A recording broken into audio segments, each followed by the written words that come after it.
যোৱা দুটা কাৰ্যকালে মৰিগাঁৱত কি কৰিলে অকৰ্মণ্য বিধায়ক ৰমাকান্ত দেউৰীয়ে 10 বছৰে মৰিগাঁৱত ৰমাই চলাইছে অবাধ লুণ্ঠন ৰাইজৰ এই অভিযোগ ৰমাকান্তই কৰিব নোৱাৰে কাম এবাৰ কৰি দেখুৱাইছে তিৱা স্বায়ত্ত পৰিষদে নিৰ্বাচনৰ পূৰ্বে ৰমাকান্তই প্ৰচাৰ কৰিছিল সম্পাদিত কামসমূহৰ এখন পত্ৰিকা কিন্তু পত্ৰিকাত উল্লেখিত অধিকাংশ কামেই সম্পূৰ্ণ কৰিব নোৱাৰিলে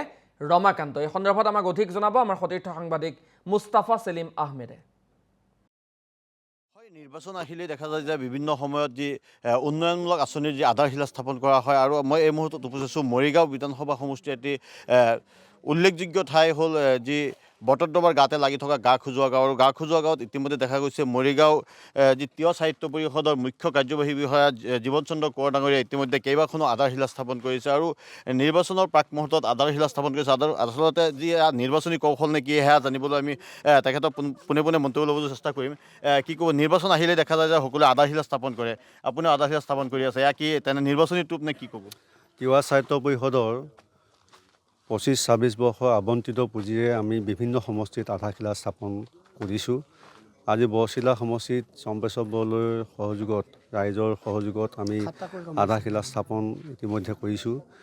আধাৰশিলা স্থাপন আচলতে আমাৰ আধাৰশিলা হৈ নাথাকে আধাৰশিলা কেতিয়া আমি কৰোঁ আমাৰ যেতিয়া ফাণ্ড চেংচন হয়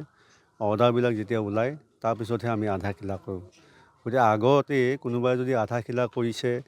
লতা মাকৰিয়ে গোটেই ফলকখন আগুৰি ধৰে কিন্তু সেই লতা মাকৰিয়ে আগুৰি ধৰাৰ সেইটো পৰিৱেশ তিৱা সাহিত্য পৰিষদৰ কাম কাজত নাই আমি যেতিয়া আধাৰশিলা কৰিম আধাৰশিলা কৰাৰ দিনাখনৰ পৰাই আমাৰ কাম কাজ আৰম্ভ হয় নিৰ্বাচন কেন্দ্ৰিক বুলি কোনোবাই যদি ক'ব বিচাৰে সেইটো আচলতে কোনোবাই ক'লেও আমি বিশ্বাস নকৰোঁ এইকাৰণে কাৰণ তিৱা সাহিত্য পৰিষদে 5 বছৰীয়া কাৰ্যকালত আমি যিমানবিলাক আধাৰশিলা কৰিছোঁ এটাও আধাৰশিলা কাম আজিলৈকে আধৰুৱা হৈ থকাটো পৰিলক্ষিত হোৱা নাই কিন্তু দেখা গৈছে মৰিগাঁও বিধানসভাৰ যি বিধায়ক আছে তেখেতে ইতিমধ্যে যি পুস্তিকা ওলাইছে তাত বিভিন্ন কাম কিন্তু এতিয়াও আধাৰশিলা হৈ আছে বা বিভিন্ন কাম ৰূপায়ণ হোৱা নাই বুলি ৰাইজে অভিযোগ কৰিছে তেনেকুৱা আছে সেই বিষয়ে এতিয়া বিধায়ক মহোদয়ে কেনেভাৱে কামবিলাক পৰিচালনা কৰিছে সেইটো তেখেতৰ বিচাৰ্য বিষয় আচলতে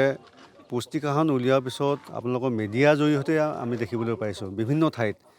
যে আই মাতৃসকলে হওক বয়োজ্যেষ্ঠ ব্যক্তিসকলে হওক যে আমাৰ অমুকটো কাম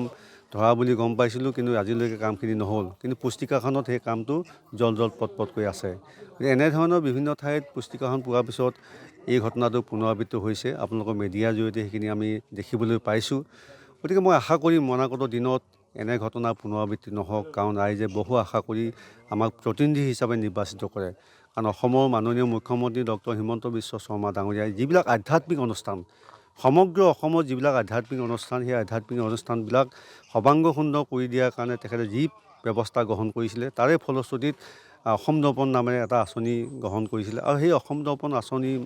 মানে বিভিন্ন কাম কাজতে বিসংগতি হোৱা বুলি ইতিমধ্যে মৰিগাঁও সমষ্টিত আমি দেখিবলৈ পাইছোঁ আপোনালোকৰ মিডিয়াৰ জৰিয়তে গতিকে এনেকুৱা ঘটনা পুনৰাবৃত্তি নহওক আজি দেখিছে আপোনালোকে আমাৰ গাখোজোৱা গাঁৱৰ আই মাতৃসকলে হিন্দল ভাগি ওলাই আহিছে তেখেতসকলৰ বহু পুৰণিকলীয়া যি মণিকূট আছিলে বা নামঘৰ আছিলে বটদ্ৰৱা বুলি ক'লে আমি সমগ্ৰ অসমে নহয় সমগ্ৰ ভাৰতবৰ্ষ বা বিশ্বই জানে বটদ্ৰৱা গাঁৱতে লাগি থকা এখন গাঁও জনজাতি অধ্যুষিত এখন গাঁও এই জনজাতিৰ অধ্যুষিত গাঁৱত আমাৰ জনজাতিৰ লোকসকলে বসবাস কৰে আৰু তেখেতসকলৰ গাঁঠিৰ ধন ভাগি তেখেতসকলে বাঁহৰ সেই পজা দি হ'লেও তেখেতসকলে মানে তেৰাক উপাসনা কৰিবৰ কাৰণে প্ৰয়াস কৰিছিল গতিকে আজিৰ তাৰিখত চম্পেশ্বৰ বৰদলৈ ডাঙৰীয়াৰ শুভ বুদ্ধি উদয় হোৱা বুলি মই ক'ম তেখেতসকলৰ আশীৰ্বাদ আৰু তেখেতসকলৰ সহায় সহযোগিতাৰ জৰিয়তে আজি 7টাতকৈ অধিক মই আঁচনি ইতিমধ্যে মই শুভাৰম্ভ কৰিছোঁ অনাগত দিনতো তিৱা সাহিত্য পৰিষদৰ জৰিয়তে আমাৰ যিবিলাক কাম কাজ হ'ব সেই কাম কাজবিলাকত কোনো ধৰণৰ বিসংগতি নোহোৱাকৈ যেন কাম কাজবিলাক মই পৰিচালনা কৰিব পাৰোঁ তাৰ কাৰণে মই ভগৱানৰ ওচৰতো আশীষ বিচাৰিছোঁ হয় ধন্যবাদ থাকিল আমাৰ লগত স্থানীয় ৰাইজ আছে আমি তেখেতসকলৰ মন্তব্য ল'বলৈ চেষ্টা কৰিম বাইদেউ কি ক'ব যিহেতু ইতিমধ্যে দেখা গৈছে যে বিধায়কগৰাকীয়ে আপোনালোকৰ ইয়াত কেতিয়াবা আহিছিল নেকি বিধায়ক বৰ্তমান অহা নাই সি চম্পেশ্বৰ আহিছে এই